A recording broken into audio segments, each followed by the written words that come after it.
Okay, good evening. We are going to start the policy meeting. It looks like everybody's ready. It's October 12th, 7:53 PM. And I'm calling the meeting to order, and are there any announcements? There are no announcements this evening. Okay.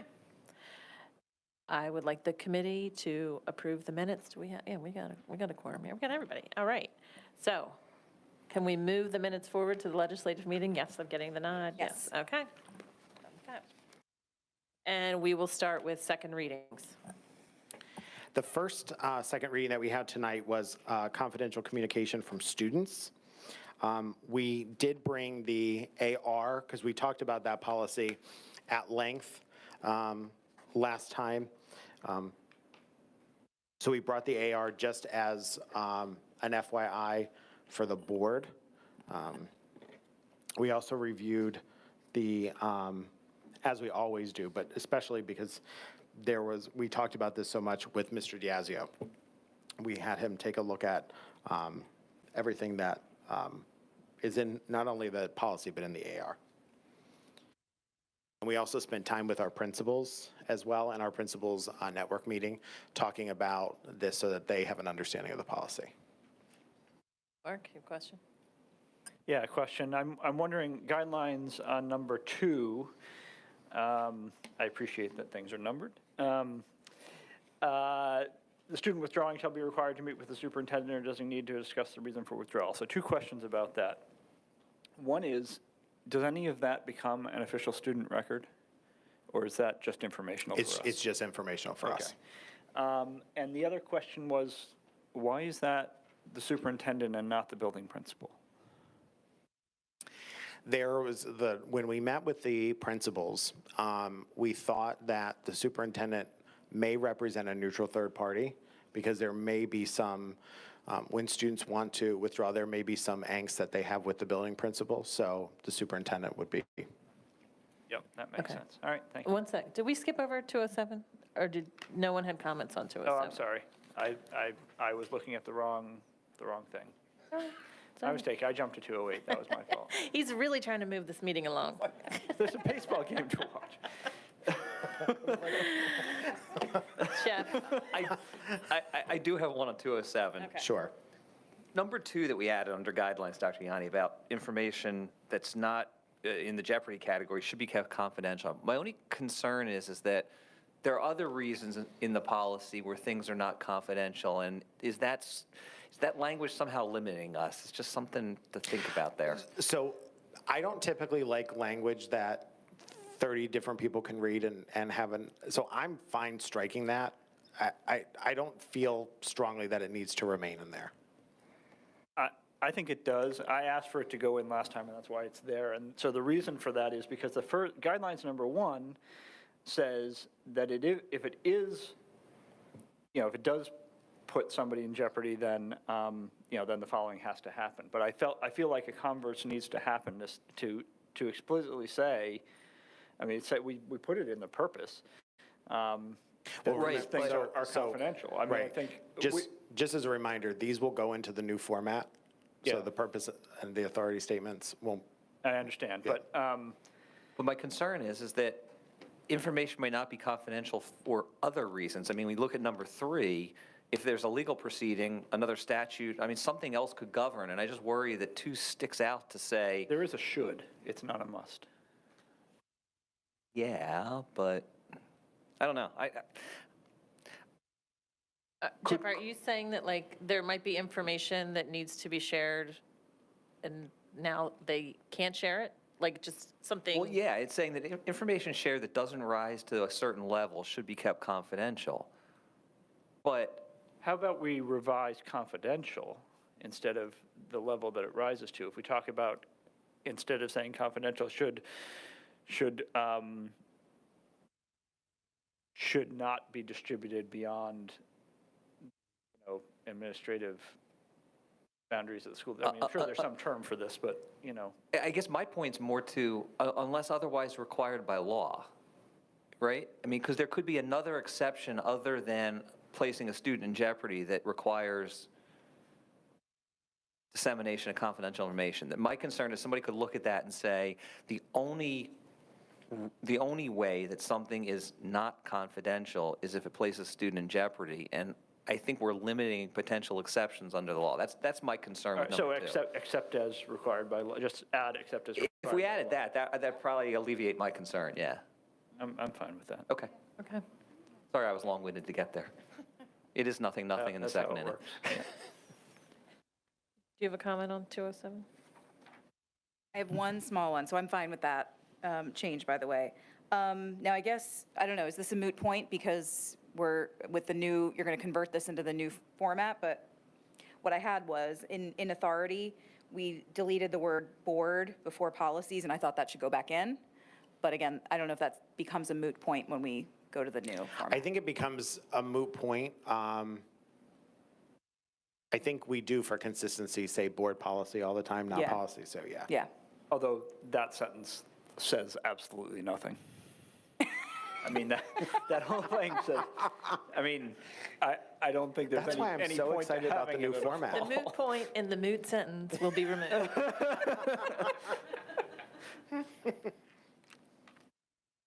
Okay, anything else, 207? Okay, And Mr. Sirota's done with 208. jumped ahead. 208. Nothing. Jenna? okay, so on this one, so again, this may become moot, but in the authority section, so we changed this based on our discussion last time. I just had a suggestion to kind of tweak it. I liked most of what was in there. So my suggestion is, so the board directs that when a student wishes to withdraw from school, the district shall meet with the student. I was just to maybe make it a little less colloquial, like to determine the reason for the withdrawal. I'm not sure what they believe are barriers to success adds beyond what comes after it, which says what opportunities might help them remain in school. I didn't know if those really actually get at two separate things. I mean, at the end of the day, what you're trying to ascertain is, hey, is there something that you need from us that would encourage you to stay in school, which of course we would love. Yeah, not that it's a bad thing to ask that, but I just don't know if it's necessary given what comes next about opportunities that might help them remain. So, yeah, that's what I had on that one. And I just, before we respond, just on that sentence, just as a reminder, we're talking about what the board is directing the administration to do. Some of that sounds a little AR-ish, specifically what it is that's going to get discussed with the student. I don't know that we need to say any more than what's in guidelines number 2, the reason for withdrawal. I mean, the rest of it can be part of the nature of the conversation that we don't need to say as a board. Also, if any of this language from authority is going to stay here while we're on this sentence, it says that the district, in authority, it says the district shall meet with the student. And, obviously, a whole district is not going to meet with the student, so the language down in guidelines is much, much stronger.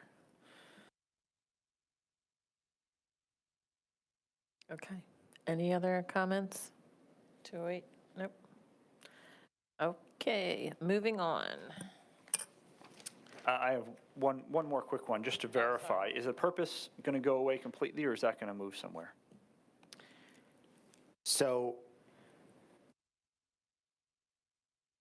the language about what is compulsory attendance is going to have to move. I was thinking that whole sentence is not needed for our board policy. It's compulsory, it just is, right? Right, I mean, it's kind of like Betty Crocker doesn't say on page 8 that says chocolate cake, this is how you make a chocolate cake. So I'm agreeing with you. I'm agreeing, like, compulsory is compulsory, and I think that actually wasn't that was what Ed said. But I think you're right. I mean, compulsory age, if it changes, then we have to revise the policy. So I think I don't think we need to restate the obvious. Yeah, I feel like the purpose can go away, but that's why I'm asking if, what's the intent to keep any of it? Okay. We ready now to move? Okay. We are looking at 211. This is the policy we spent the most time on. You see that we added marching in front of band. Confirmed with our insurance carrier that it is in fact marching band, although most districts, when I looked at the policy, don't have marching in there, but just for clarity, we put marching band in there. Questions, comments? Go ahead, Jenna. I just have a question. Did we, because I feel like one of the things we talked about last time was, because this is, where I was a statute geek. So the statute, did we confirm whether we're allowed to, under that statute, include these other groups? I know our policy, what you're talking about is that we're adding marching so it matches our policy, but there was also a statute that governed what you were allowed to offer insurance on. So we're good on that? We are. Okay. We are, I Good. confirmed. Okay. Go ahead, Jeff. The only question I have, the second sentence of the second paragraph under authority, it starts with such insurance is intended to cover. My question is, when we say such insurance, is that referring to the optional insurance in the preceding sentence or the district-provided insurance in the prior paragraph, or both? No, it's meant to be the insurance coverage that is talked about in this paragraph. It's just the optional Yeah. one? Okay. Yep. On that, I'm sorry, Jeff, are you? On that same paragraph, this is basically moved up from the language that got crossed off below. However, in that move, it changed from may to shall. It says the district shall provide the opportunity to purchase, and it used to be the district may provide. Are we obligated to provide such insurance? We are Or obligated. provide the opportunity for parents to Yes, buy such insurance? we actually are, so that's why I changed it to shall. Okay. And then just a minor thing in purpose, in authority, the first paragraph, first sentence, shall provide is in there twice. Yes, I grabbed that. Just a grammatical.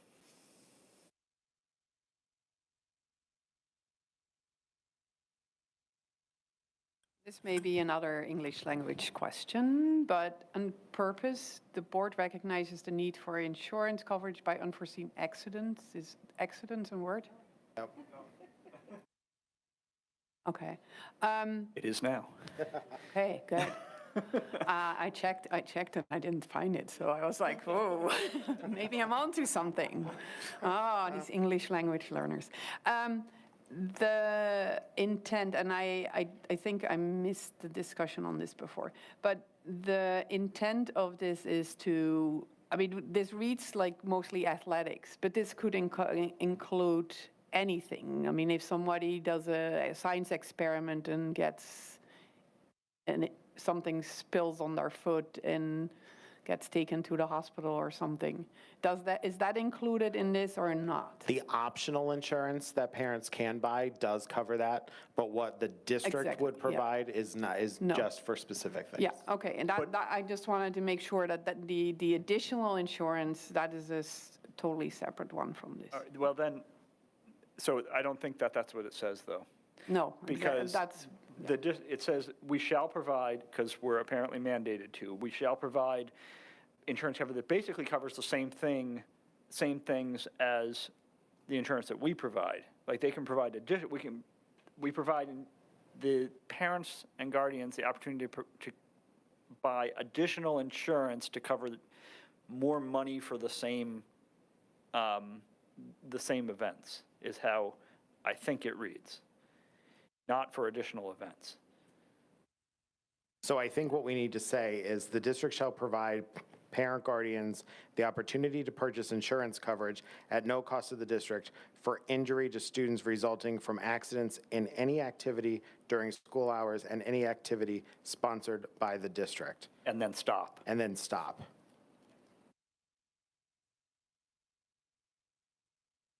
I'm lost. What do you mean by stop? Take away Delete the last sentence in that paragraph. Because the last sentence says specifically the aforementioned activities, which are aforementioned in the previous paragraph, which is about the insurance that we provide. See, I thought the aforementioned activities were the activities in the sentence before, which is activities during school hours or sponsored by the district. So are we, that's how I, yeah, okay. Okay, so aforementioned is the problem here. We may have to be explicit about, Okay, but also it says at no cost to the students. At no Because cost to the student in the first paragraph, and no cost to the district in the second paragraph. Okay, I got you. But I guess back to Tisha's question, now I'm puzzled. Is the optional insurance just for, it can be for any activity, so it's For- not it just could- it could be athletics. anything, Can be right. anything It could be happening. anything, Okay. right. Yeah. Got it. And, Okay. and I mean, it is like a slip on the banana peel, Yes. right? yes. I mean, it could be just really anything that, Anything that happens, yeah. yeah, because, I mean, I think this reads a little bit focused on athletics, but, Well, but the first part is, I think. Yes. By statute, right? okay. Right. Yeah. So I think we just need to clarify aforementioned to be, well, I don't know so what's the value in that sentence? Resulting from accidents in any activity during school hours and any activity sponsored by the district. And but this next sentence, such insurance is intended to cover only injuries or accidents directly related to a participation in the aforementioned activities. Like the slip on a banana peel isn't necessarily related to your participation in the chess club, but you slipped on your way there. I mean, I think if we're mandated to provide this opportunity for parents and guardians to buy additional insurance, this language should mirror exactly what code says, as opposed to, if we're not mandated, then I think we can. So this is really Hammer for it out, but- anything that happens during, this insurance, the origin of this insurance is a cost-effective way to provide insurance for kids that might not otherwise have insurance through their family. There might be this year 3 families in the district that have taken us up on this. So why don't I'll just pull the language right from statute and put it there and be done with it. Okay. So I just want to clarify something. I don't think, I'm trying to look it up here on the fly, but I don't think we have to provide insurance. It's that we may appropriate monies to do that. Does that? We may appropriate, are you So talking about basically, the we first may. paragraph now? Or the second So- paragraph? Because the second one doesn't involve us appropriating any money. Right, but I'm talking about what the statute says. So I think under Yeah. statute, we don't have to provide insurance, but we're allowed to. So the Board of School Directors of any district is hereby authorized to appropriate any monies of the district for the payment of medical and hospital expenses incurred as a result of participation in such athletic events or games, practice. This is why it's so specific about athletic, because that's what's in the statute. And for the purchase of accident insurance in connection with such participation. So I want to be clear, I don't think we have to provide insurance. Okay, so I think I think we're in that choosing case, to, the board is saying the district shall, in the first paragraph Right. here. The district Correct. shall. Correct. We're choosing to. I'm fine with that. Yep. If we're not mandated to provide the second set, then we should have a discussion about whether we really want to change this from may to shall. And maybe we do, but I don't think we should do that But accidentally. the We should second actually set discuss it. doesn't cost us anything. It's just, we're buying into this group thing. Even if it doesn't cost you money, even if the insurance policy doesn't cost us money, that's an additional administrative burden that has to be carried. That counts. I mean, if we as a board want to say we're going to do this and we, But to Dr. then Yanni's fine, point, if but- there's, sorry, Mark. I was going to say, to Dr. Yanni's point, if there's a couple of students that actually purchase it and it's needed, I would like us to direct the administration to provide it, even if only a couple of people take it up. And the only work on administration is just making it available. We don't do anything with it beyond that. It's between the parents and the provider then. but we have to go out and find the policy and all that. I mean, there is work. It's not the same policy as the previous one, because the previous one is, or No. may be the same policy, but it doesn't have to be the same policy as the previous one, because the previous one is limited to specific activities at specific times of year. Okay, so I guess that's where we need clarification, because I'm picturing this, like, we buy this insurance for these groups, and we allow other students to buy into that insurance. But it doesn't sound like it's the same policy to me. It's covering It doesn't, different things. it doesn't have to be, it generally is. Because the policy we're actually buying under the first paragraph covers more than just what's said here. So we say that the district shall provide insurance coverage for these specific things. if we're mandating, if we as a board are saying that we want to provide insurance to cover more than just those things, then that's what it should say in policy. It shouldn't just. No. What we're saying is, we want to be able, like, if someone gets hurt at a football game, if we don't have the insurance, we get sued and we wind up paying anyway. So we want to provide that level of insurance. We then provide this next level that parents and guardians can either opt to buy into or not. But the thing I don't understand is, I understand that concept. Okay. But if you're saying that they're opting into something that covers slipping on a banana peel while they're walking to chess club, then that's not what the first paragraph said to buy. The first paragraph said to buy stuff that only covers this stuff. It doesn't say to buy a policy that covers more than this stuff. Yeah, They're not, I just heard they're the same policy, that we're just letting parents buy into the policy. No. So we buy the policy, the insurance company has a secondary policy that they're like, here's the information you can give to parents. Which is not the same as the one we're buying. They're not just adding on. No. Okay. No. Okay. No. No, it's actually called student accident insurance.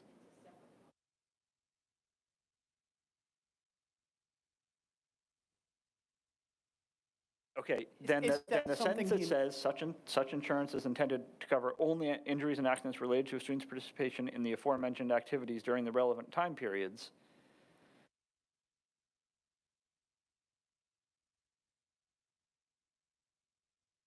Is unnecessary. It's already covered in the previous sentence. It says, in any activity during school hours, that's the relevant time period. Right, that's why I And those are suggested putting the aforementioned period there. activities. So I still don't understand, if these are really our separate policies, I don't understand the last sentence. All I think it does is add confusion, because aforementioned could mean the previous paragraph. So that's why it should be taken out. Yeah. I think we can simply say, the district shall provide parents, guardians the opportunity to purchase student accidents insurance for any event, for injury to students resulting during school hours or at any school-sponsored event, period. Right? I'm good with that. So we delete the second sentence of that paragraph. Good, yeah. Yeah, and But add student, in that second paragraph, to purchase student accident insurance. That, I think, makes it a little clearer. Well, is the first paragraph also called student accident insurance, that type of policy, or is that something else? I mean, that No, is it's to just- cover it's student just- accidents, right, it's but just it's- limited. Right. And then, this policy shall not expand the district's legal responsibility beyond that required by law. I mean, legal responsibility is a specific thing, but we are going beyond what school code mandates that we Right, so have to do. I would recommend then we take that sentence out. So I had a theory, maybe I read that sentence differently. I think, Mark, the way you're reading it as, that this doesn't expand our responsibility to provide insurance. I don't want to put words in your mouth. I read it to mean, hey, just because we're offering this insurance, we're not expanding our liability if something were to happen, et cetera, et cetera, et That's how cetera. I read it too, but I think Yeah. it could be interpreted that former way, which makes me nervous, because it's explicitly going beyond the mandate in school code. Shall not expand the district's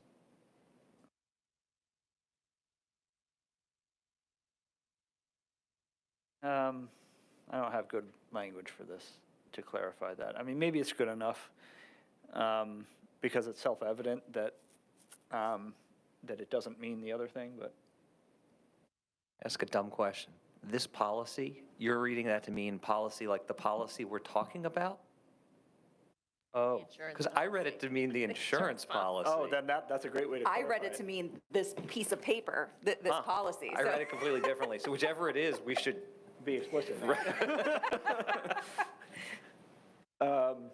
Yeah.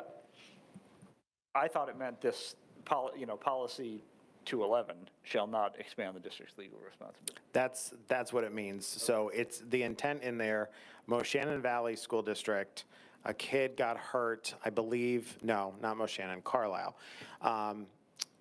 there was an explosion in a science lab. And parents' insurance took care of it. Parents said that the district should have covered the entire cost of everything. The district said, it's covered under our limited insurance. You did not opt to buy into the additional accident insurance, so therefore, the insurance you already have on your kid kicks in. That was 6 or 7 years ago. So if we keep the sentence, what if we say this policy to 11? And that way it's referring to the, or this board policy, something Board like pol- that. Yeah, there you go. We just came full circle. That's what Ms. Evans said before. I say, well, no, I mean. was on a in the different other policy, but yeah. Yeah. All right, I think that makes a lot more sense. Okay, are we okay with this one? Phew, I thought it wasn't going to make it. So can I just make sure I know what we agreed to? Are we keeping the aforementioned activities sentence? Okay, we're striking that, but everything else is staying as written here, right? Oh, no, we're going to say this board policy. Right? Yes? Okay. all And right. delete the additional shall be provided by, at the beginning of the authority section. I think that was the only other thing. Mark. Beginning of the, The first sentence says shall be, it starts Oh, out by the saying shall, shall provide yeah. and says it again. That was right, it. Yep, yep. Okay, so are we ready to move on to first readings? Starting with 213. So 213 is assessment of student progress. As we're revising policy, policies have to make sense to administration if the administration is going to follow the policy. So I added a number of definitions, district assessment system, local assessments, and standardized assessments, as well as representational consent, because those are mentioned in the policy. Anything that's highlighted is new language or revised language. Obviously, anything that's struck out is language that we want to get rid of. But what I did with this policy and the next two that we're looking at, I actually gave in the revised form to each of our principals and had them give me their interpretation of what the policy says. And I feel confident that these policies make sense to administration. So I just wanted to put that out there as an overarching statement. If there are any suggestions, I'll make note of them. Okay, Jeff? Really minor stuff. In H at the very end, Dr. Yanni, if we wanted to shorten it, I think we could say annually the board shall approve the representational consent because it's defined above. It just take a couple words out of there. And then my only question was in E above that. We say the methods of assessment shall be appropriate to the course of study and maturity of students. And I just circled the word maturity as to, is that vague? And I don't know what the right term is there, but it's just something I thought we should think about. We tend to use developmental level instead of maturity. I'm not sure if that makes it any cleaner or not. To me, it would. I don't know if others agree. I would agree with that. But either way. On H, I'm a little nervous about the board shall approve. I don't think our board policy should dictate something that we have to approve, because if we don't like it, we don't have to approve it because we're the board. No, but you have to approve representational consent. Right, so I think the representational consent must be approved by the board. You know, it can't go into effect unless it's approved, is what we mean, which is different. I think. Oh, you're, subtly okay, different than- right, because you could say, I'm not going to approve this list because the right things aren't on it. Yeah, Okay, I see what you're saying. Okay, While we're on H, Well, wait, Oh, yep, yep. then I think it needs to say annually, the superintendent or designee shall provide the representational consent to the board for approval. that's fine, yeah. sounds good. I didn't mean to cut you off. no, you're fine, you're fine. So while we're on H, so it mentions only standardized assessments, but I think in the definition, and we actually had an example of it tonight on the ed agenda, We do also approve quote-unquote local assessments as well, so we have to add those in, I think. Right, so I think if we just call it the representational consent, Which is defined above to include the local. right, so Okay, yeah, yeah. that Yeah, as long as we're not just specifying standardized, that's it, yeah. I had a couple other things. Go ahead. I got a few too. Representational consent, is that like a term of art? It, Yeah, it's a weird word. It it's doesn't mean anything. weird, it's Yeah. just weird, but if that's what it's Yeah, kind of there's going to called, be, you know, that's- there's going to be a legal citation. It was something that, I think it was in 2019 or 2018, a bunch of districts got dinged on in their state audits because every year the board has to know and approve the list of assessments. you have to call it representation, I mean, could it be board consent, board, you know, I don't know, like, it's just The such a list of weird term to me. Yeah, I'll check to see if the statute, I know that the title of the statute is called representational consent. Yeah, I'll see that's- how it's defined. if that's what it's called, there's weird terms of art like that, and that's fine, it just, when I read it, it took me a minute to realize we were talking, oh, our consent, and we're representative, so I get Yeah. why it's called that, but it was just a weird term to me. One other suggestion, so in C, we call it local assessments. Again, maybe that's a term of art. I wonder, maybe just calling it district assessments might be a little clearer that that's really all we're talking about, is assessments that we make up and administer, as opposed to, you know, Board of Ed assessments, et cetera. Local assessments, though, would also include something like Easy CBM, so we're not making those up. Okay, all right, fair enough. Yeah. Okay. And then one more thing, sorry, which is not actually specific to this, but about the format, because you know how I love a statute, right? So the old format used to list the statutory references at the bottom in words, not just with the hyperlink, and that's not on here anymore. So when I print it out, which is how I work, I would have to go back and actually like click on the hyperlink to read the statute or know what the citation is. So if we can just put those back in, like For at the sure. bottom. For sure, yeah. Awesome. No problem. Yeah, and I'm sorry, I didn't even realize that I didn't put those on. Right, but moving forward, we want to make sure that they're on anything we bring here. Okay, I have some thoughts. Mark, do you want to go? Either way. You want me to go? Yeah, you go first. All right, 3C, guidelines C.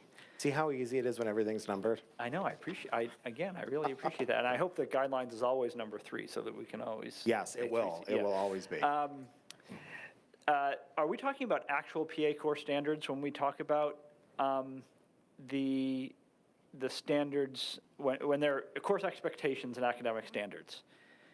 Students and parent guardians shall be informed about them. Are we talking about making sure that students and parents/guardians know what the actual PA course standard is that this course is intended to cover? If there are PA course standards for that course, so there's not PA course Right. standards, yeah. But yes, technically it's whatever standards Do we do that exist. now? I mean, do we have a document somewhere that says, you know, chemistry 1 covers these PA course standards by number or range or So link the to Office of PA Teaching and course Learning, standard? it's on multiple documents right now. We're compiling But I them mean, is into it one. provided to students and parents in any No, place? but we need to be providing it. Okay. Okay, great. Yeah, I don't know that anything needs to change about the wording here, but because I like to see that.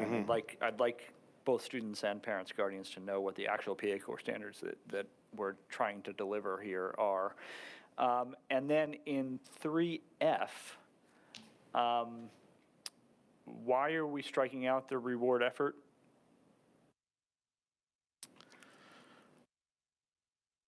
Because I don't like it. Okay. Why don't you like it? I'll bite. I think it's odd that assessment rewards effort. So I don't. I agree. Yeah. Okay, so.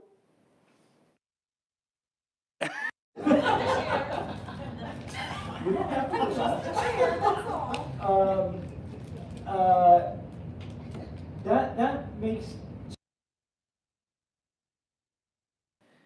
And And I recognize that by the standards that we were just talking about, that's what we're required to measure.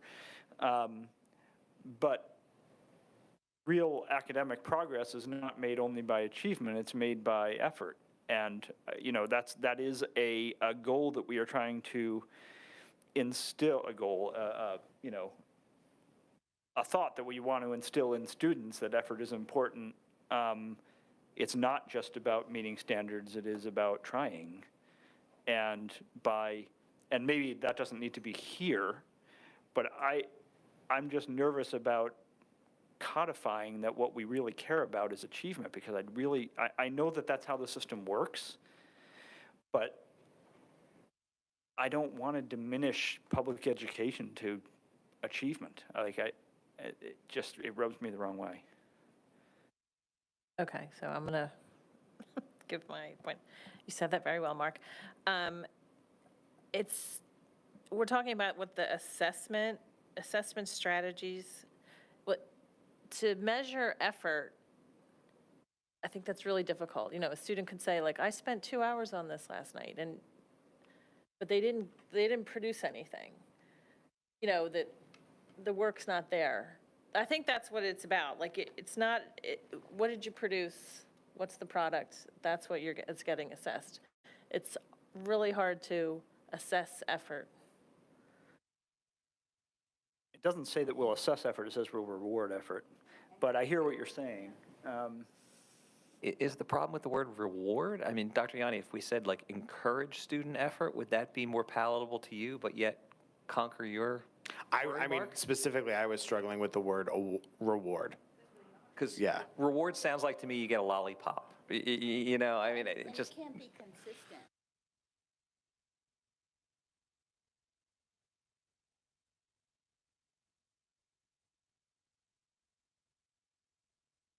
It's hard to know how to define an individual's level of effort.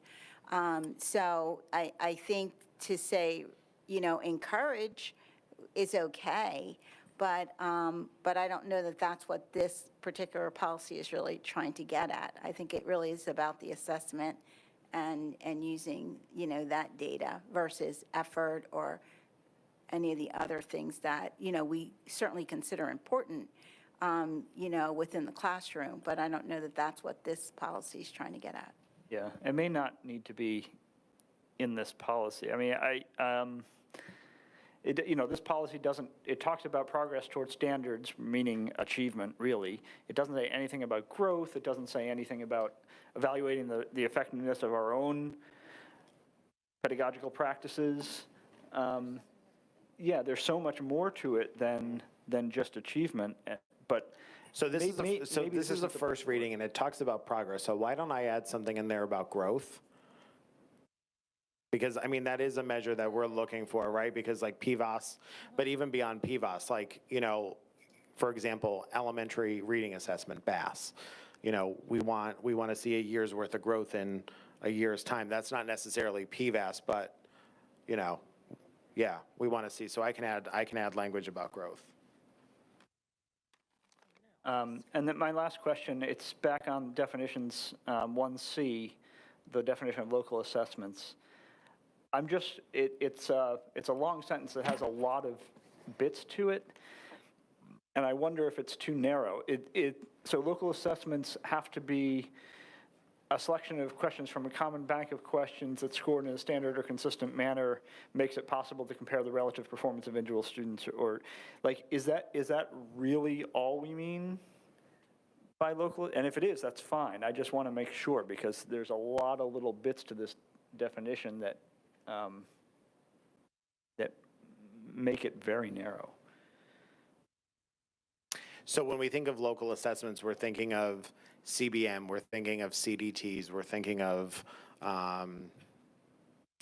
IXL, we're thinking of all of those things. So Some of those things are, graduated, bad term, are leveled per individual student, right? So is that But scored still in a from the- standard, is that a common bank of questions scored in a standard and consistent manner, which Yeah. makes it possible to compare the relative performance of individual Yeah, students? so like IXL has, I think it's something like on each grade level band, it has something like 80,000 questions, so that's in the bank.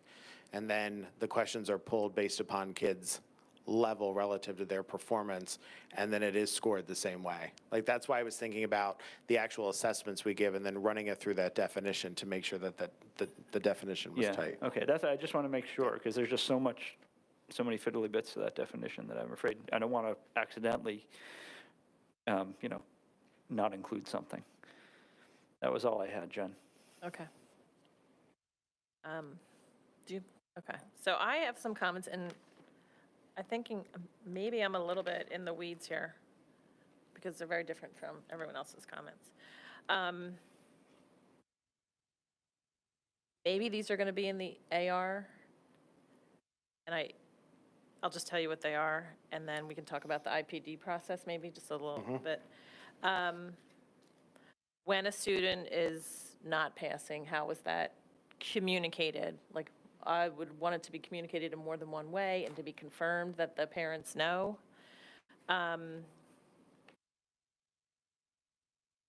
When, at back-to-school night, so many of the teachers that I ran into talked about, like, when a student doesn't do well on a quiz or a test, they can correct their mistakes and get partial credit.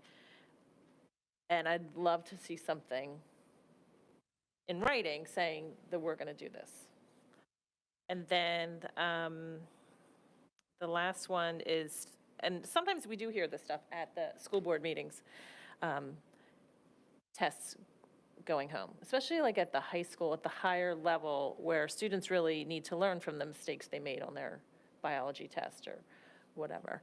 So I know that the IPD process plays into this, and I just want to hear what you have to say. Yeah, so the IPD process is the feedback loop that we have with staff. So a couple of these are in process now. So I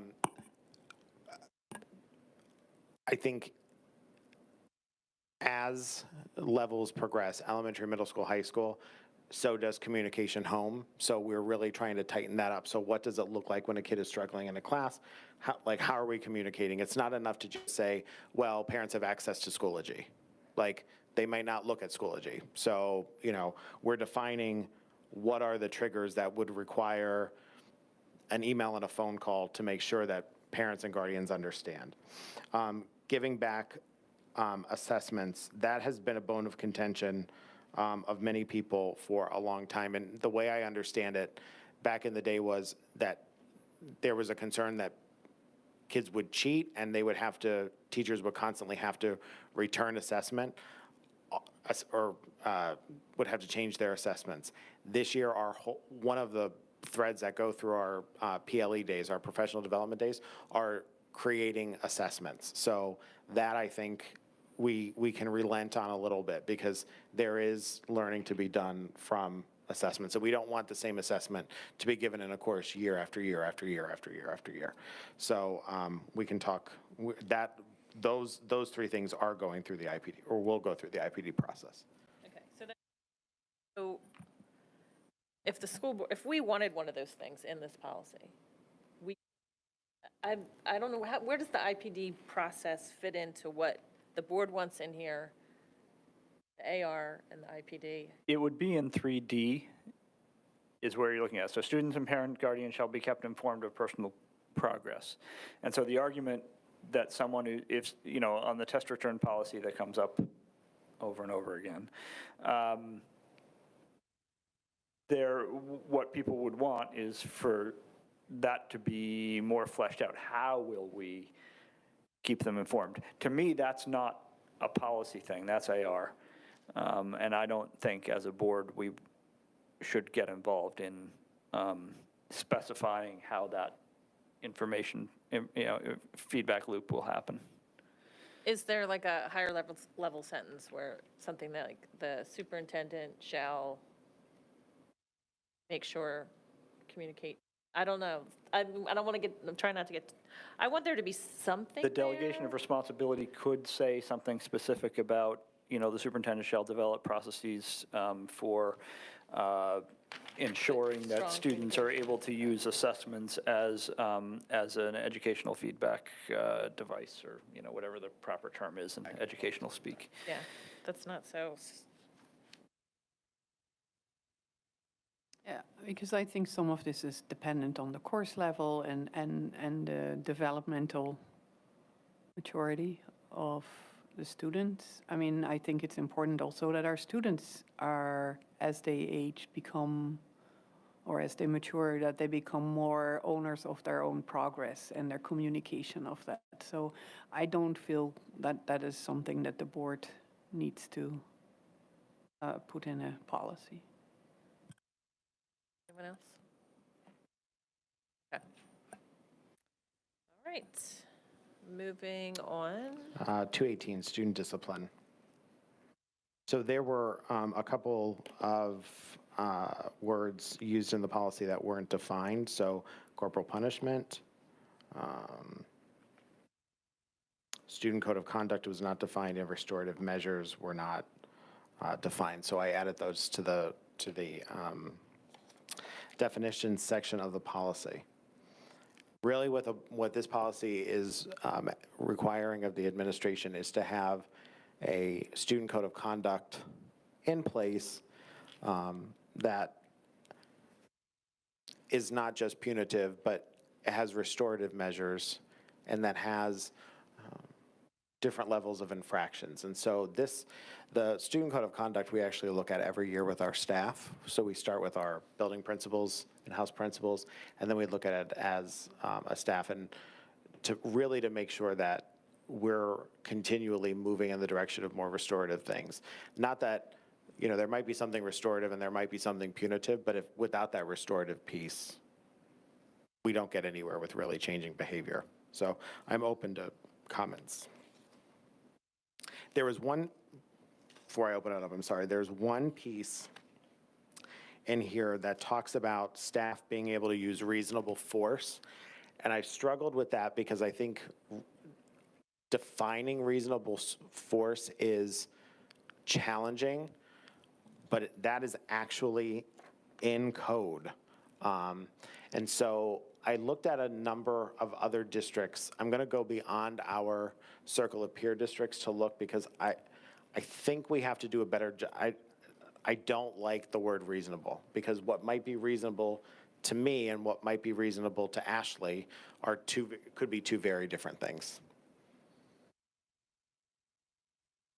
That makes me a little twitchy.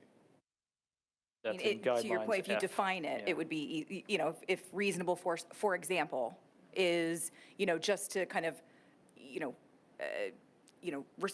restrain the students so they don't hurt themselves or somebody else. I'm just giving an example. I think if you defined it, it might be okay, but yeah, I agree, it's a little subjective without a definition. Yeah, I mean, the reason that sort of thing always gets boiled down to a sentence like reasonable force is because you can't possibly enumerate all of the things. But if you do come up with a great example from someone else's policy, then sure, we should discuss it. Like one thing I know, and it's almost 9 o'clock at night, so I'm not super articulate, but we don't want, like, restraining a student is the very last measure. So you go through de-escalation, before you restrain, or if there's a fight and you try to break up kids, you don't grab kids, you put yourself in between the kids that are fighting. So let me find a way to maybe define that in a way that's palatable to the committee and the board. My first year here, working with the police under a different chief, there was even a different understanding of what reasonable force was when officers came into our building. And I think you could ask 10 staff members here at the high school and you might get 10 different answers of what reasonable force is. And I don't want us to go backwards with some of practices that are maybe too old school. Okay. I just have one quick clarifying question.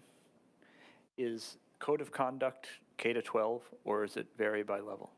So they used to be varied by level. However, the trend over the last probably 3 or 4 years, at least here in the county, is putting it together.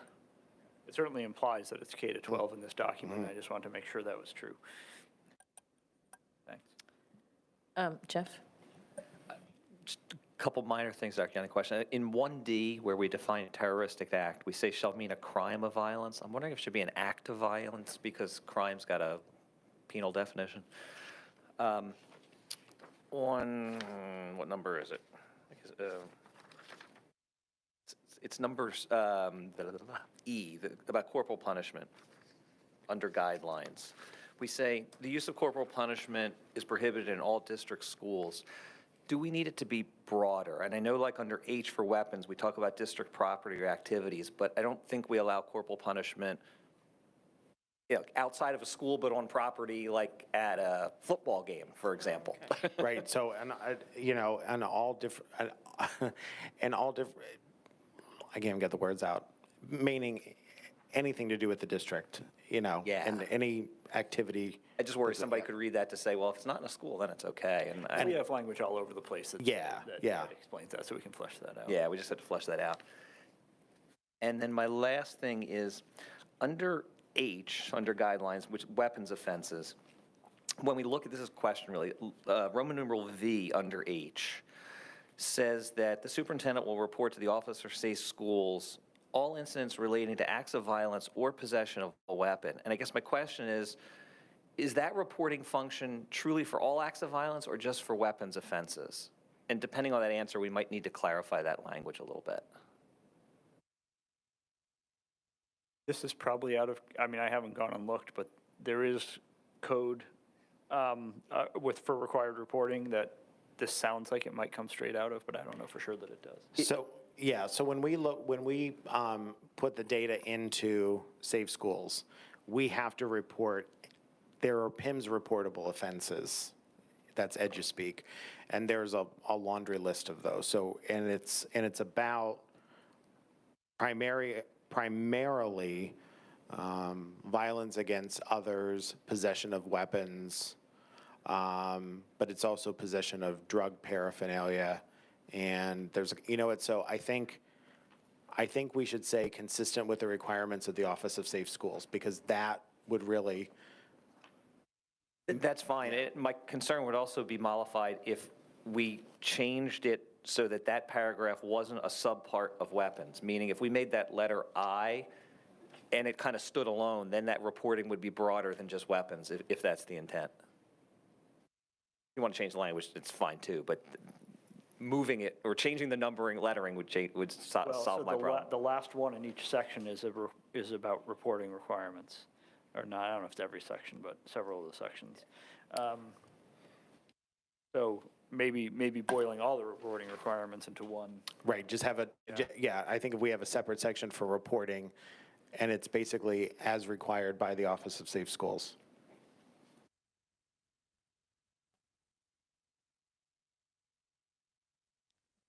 Okay, other comments?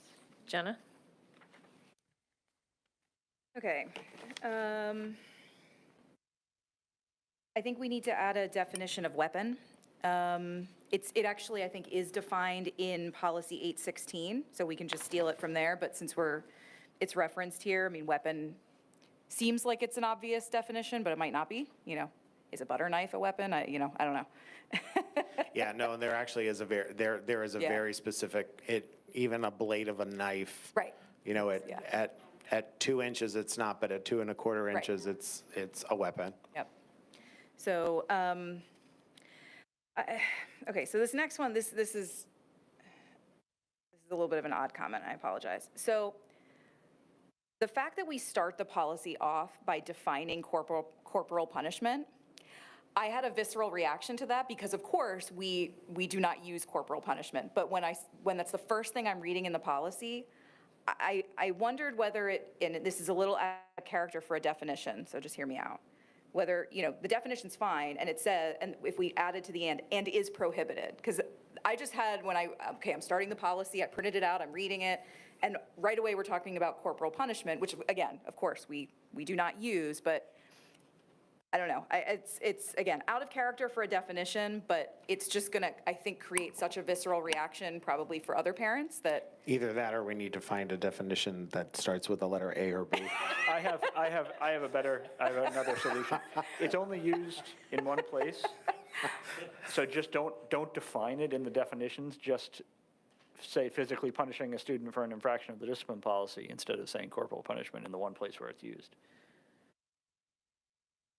Corporal punishment is actually called out in code, though. And it has, like, as an educator, like, it has a very specific. So Yeah. in that one place where it's used, corporal punishment, as defined in, Yeah. quote section, is prohibited. Just strike the definition, Yep. but in guidelines E, just say as defined in school code. yeah, I just picture. Otherwise, we you know, would have to define act or something like that, just so it's not the Right. first thing.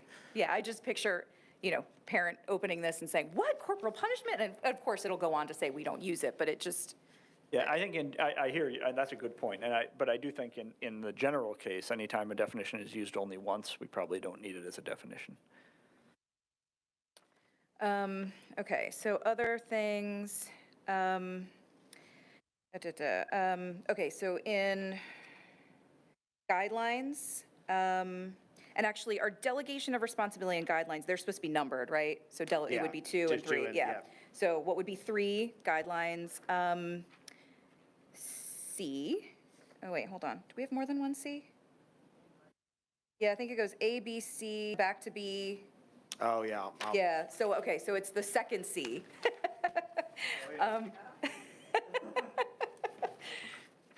actually just noticed that when I was trying to call out the reference. You know, I just do that just to see how it works. Yeah, well, I'm paying attention. Okay, so it's the second C that starts with teaching staff. In the third line of that, it talks about where students are within the jurisdiction of this board. That, I don't know. That's language right from code. All right. Yeah. I didn't mean, check that one, so. No, I mean, you know. this is one of the policies that's like, I'll call it super code laden. But I'll propose some alternate language there. I think as long as we have the reference there, that we can reference code, but we might want to say, yeah. We have a presentation from the code people. We have some questions for them. Okay, so the next one then, which is, so D, but we'll be changing that. A student may not be suspended until the student has been informed. Is there also a requirement to inform parents and guardians? So actually, the student is suspended as soon as the principal tells the student that they're suspended. All right. But yeah, I mean, obviously, we. Yeah, of course, yeah, okay, all right, so that, okay.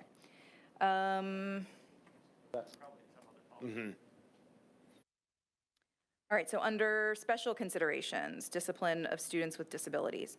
So the first Romanet there, Romanet 1, that whole Romanet, I think, is probably applicable to all students. There is a mention of restorative practices somewhere previously. I can't find it here on the fly.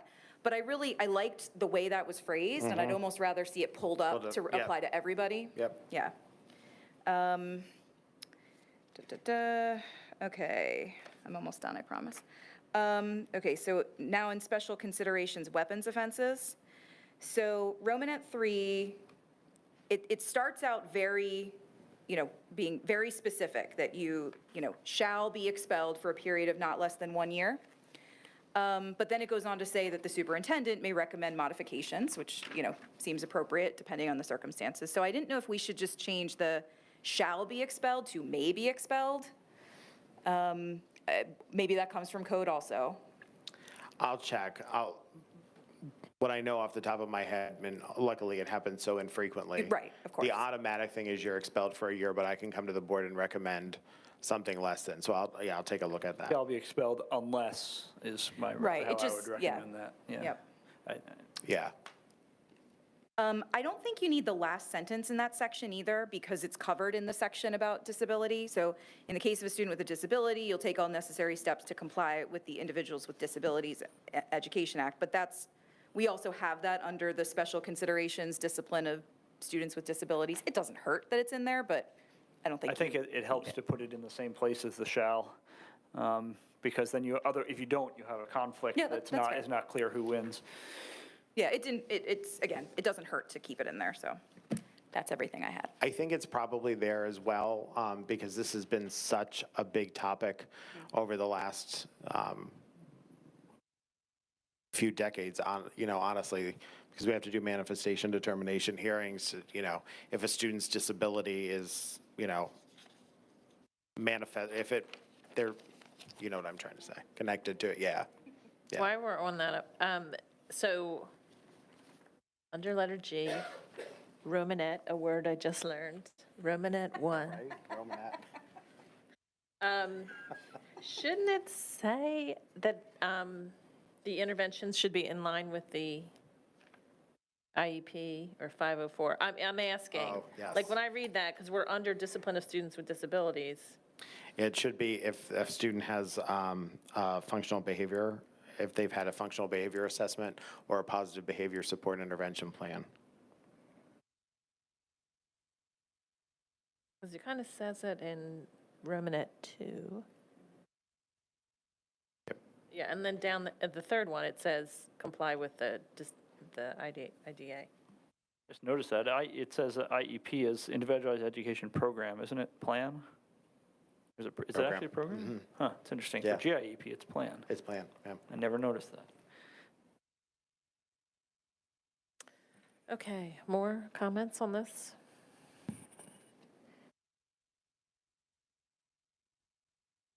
Actually, in that same one, Romanet 2, you might already have it because I think I mentioned it to you in an email about restorative practices. Yes. Okay. So under in G, where we're talking about students with disabilities, we also want to use restorative practices, just like we do with everybody Yep. else. Absolutely.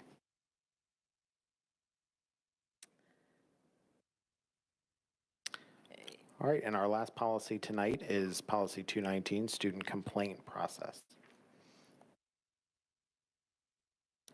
So this student complaint process policy is for anything that's not Title IX related. This is a policy, this was actually brought up by our superintendent group last month. This is a policy that I think has gotten away from, or districts have gotten away from doing this. I see Ashley or Ms. Kitten shaking her head. I'm open to some, if there's any feedback. Assume I had some. It's so weird. That's all right. I didn't have a lot on this one, honestly. One question I had under guidelines, C. So the second sentence says, if the complainant is a student, but I think the whole policy is about student complainants, right? Or is there a situation No, where? definition's A. Complainants may be students and/or their parents. Oh, yeah, okay, okay, hold on a second. There was something I read somewhere else that made me feel like it was just students, but come back to me. On this policy? Jeff? Conceptual question. So Title IX's outside of it. Are student complaints against other students also outside of it? Because I got confused by guideline 3G, where it says bullying, harassment, discrimination, et cetera, will be handled in the same manner as other student disciplinary investigations. And I guess my question is, if student versus student complaints are covered in here, does that exception swallow the policy? Does that question make sense?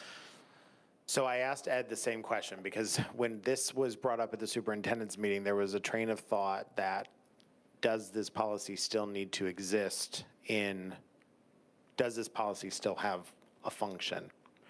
So the short answer is the policy still needs to exist because there may be student-to-student interactions that result in a complaint because bullying has a specific definition and harassment has a specific definition. So I'm probably not answering your question. No, you did. So this policy could, in theory, be a student complaint against a student, it could be a student complaint against a non-student somehow Correct. involved Correct. in the district. So, It could be a student complaint about a process. It could be a Right. yeah. so what does 3G under guidelines get us then? I'm just trying to, I don't know, maybe I'm just confused in my own head, but we obviously have a bullying policy and we have a student disciplinary investigation process that are separate and apart from this. I think this, to me, this just signals that it will be taken care of the way those other things are taken care of. That if a complaint comes in that's bullying, that's prohibited harassment, discrimination, that'll be taken care of separate and apart from this policy. So it wouldn't necessarily go through the DSRP then? It could go Right. through a It different would go through- process? Right. Well, presumably, it wouldn't have gotten to this point if it wasn't reported to the DSRP, but the DSRP would then refer it through that process.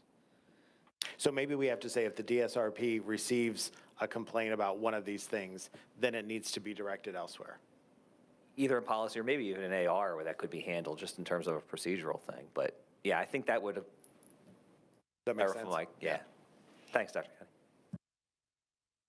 A couple questions. One, the DSRP shall be trained, it says so in a couple of places. Is this is there an official training, some sort of certification? Is there something that we can cite here? or There just is, it's shall be actually, trained yeah, enough? it's actually through Office of Safe Schools. Okay, so I think it should say something, like it just says, shall be those who are trained, and then, DSRPs shall be trained.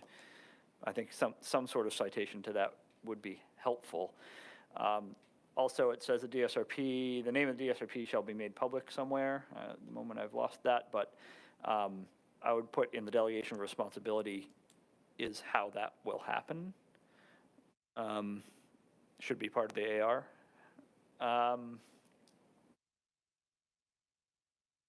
And I've lost my third one, but, so we can move on, Jen. Okay, Jenna is, found hers. Yeah, so I think I see now why I got confused about whether a complainant can only be a student, because there's a couple other places, like in the definition of the DSRP, it says, shall mean those employees trained to receive student complaints. Then the C, under definitions, defines a student complaint. So there's a couple other places where it implied to me that it was only students, and admittedly, I missed that the first definition says it can be students or their parents or, or guardians. Sorry about that. So I don't know. We're intending this policy to apply to students, parents, guardians, anybody, right? So, okay. So I'd probably just then remove the references to student complaint unless we're intentionally treating those differently. Okay. Okay. I think there's a reference in guidelines as well. It says, you'll designate, you'll appoint the DSRP at each school to whom students may direct their complaints. So there's just a couple references that made it sound like it was just for students.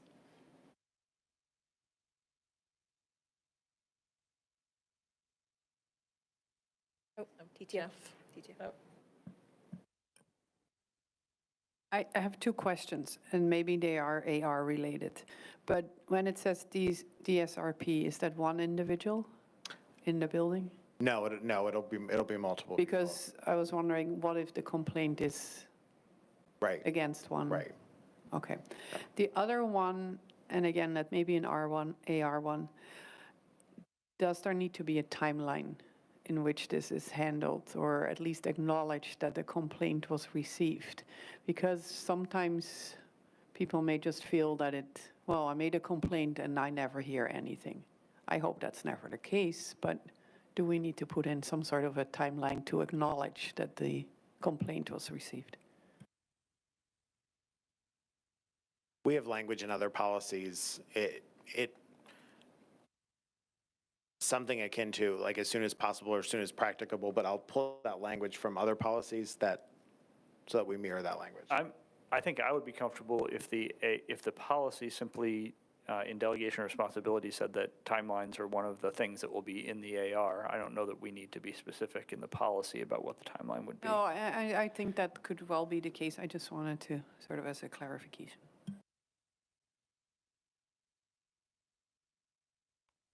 Okay, any other? Jeff? I just got confused by Jenna's last comment. So, Jenna, you were suggesting we don't call it student complaint?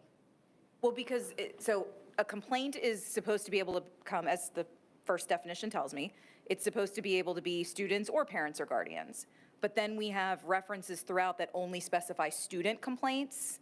So it really should just be complaints. It shouldn't, it's whether it's the student or the parent, any complaint, right? So interestingly, I'm sorry, guideline C says if the complainant is a student, the contact may be initiated by the parents or guardians, which implies to me that this is a student complaint, it's just the student isn't necessarily voicing it. That's what I was going to say, especially since this is under the 200s, which is about students. So it's generated out of the student, but vocalized by the parent or guardian potentially, right?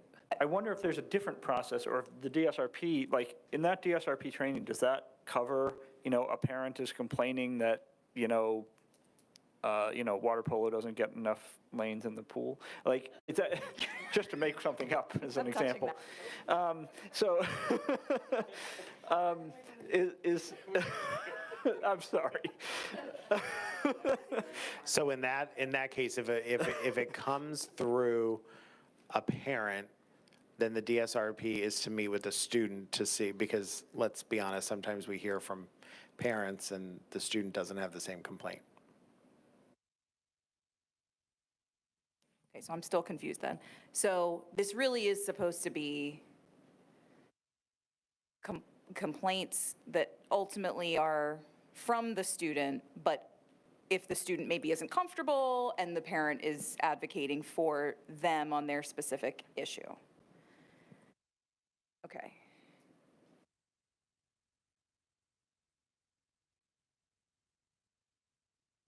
All right, let me just, I'm going to, I get it. I will tell you, there's a big gray area, I think, then for, I'll go back to the water polo example. We could try to come up with a better. Yeah, we could come up with a better one, but anything, I mean, literally anything. Vaping, that came up this week, I get it. That, I think we need to be clear about who is supposed to use this mechanism. Is this something that parents can use when they, when they have a concern about something in the school that maybe didn't come directly from their student, but No. they heard about it online and, No, that would be directed through the steps of communication. Okay. This is student generated. Okay. And so sometimes we hear from a parent, my child is upset about blah, blah, blah, blah, blah. The DSRP goes and says, we're hearing it, and the kid says, not hearing that at all. That person calls the parent back and says, you expressed a concern, we met with the student. Okay.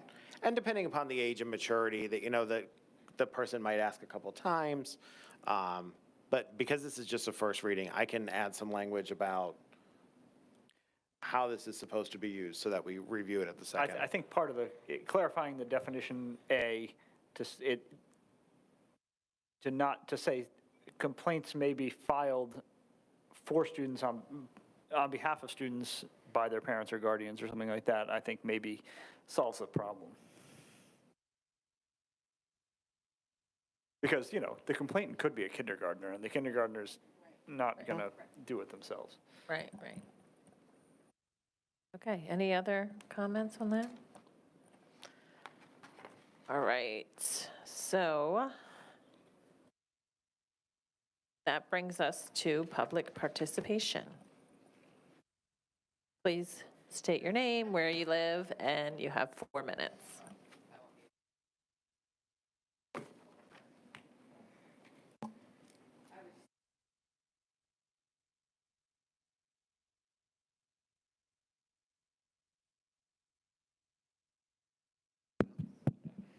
Sorry, I was just ready to yell, and I'm sorry to do this to you. I know it's 9 o'clock. I want to get home, too.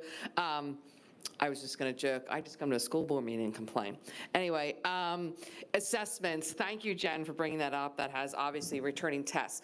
But I also think that maybe the concept of returning a test there's pushback on it because they're thinking of an old test, like a pack of paper back in my olden days when I was in school, I'd have a pack of paper, which if I took that home, I can give it to my friend who then just studies all the answers, A through, whatever the answers are. But the testing, the assessments are so different now that it seems that this is a pretty easy thing to be able to do, especially if your child that's struggling to get this information back and get feedback from the teachers. I mean, a lot of it's open book and group work and everything else. So it just looks so different, but I like the idea that we're considering making that part of a thing that this should be. I don't have to go in during the day to meet a teacher to go over a test that way, that it can come home and we can kind of work at it home. So I like that direction you're heading with that, so thank you.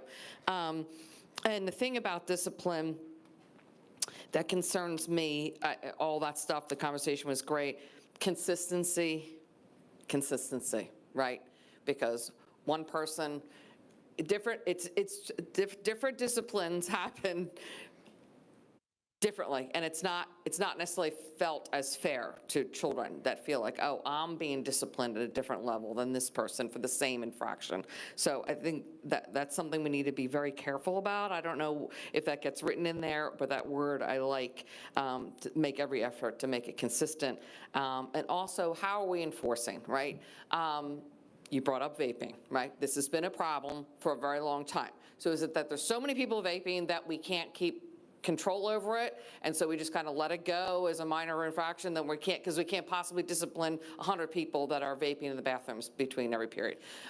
I don't know. And so enforcement, and who's enforcing, and parents of course want vaping to be enforced at school. We have no say over that, but the kids don't care, and then I don't even think is it even possible? So I don't know how this gets wrapped in this policy, but these are things that are concerning to parents about the discipline and how we respond to that, and the consistency across buildings, across principals, that if I did something wrong at Sandy Run, that same thing is wrong at Upper Dublin. You know what I mean? Like, it's across the whole district. So just my thoughts. I apologize for keeping you for another minute. I think both issues are easy to tackle. In the Education Committee, we talked about how we're meeting with principals. One of the things that we're talking about is discipline, because there needs to be better consistency. It looks different between levels, obviously, because student behavior looks a little bit different. That's why in the Student Code of Conduct, there are always sort of a menu of options, but within a range. I'll just say this about vaping, because I hear it every single year. I would really like kids to tell us when it's happening, because I'm not trying to go counterpoint with anybody here or anybody watching.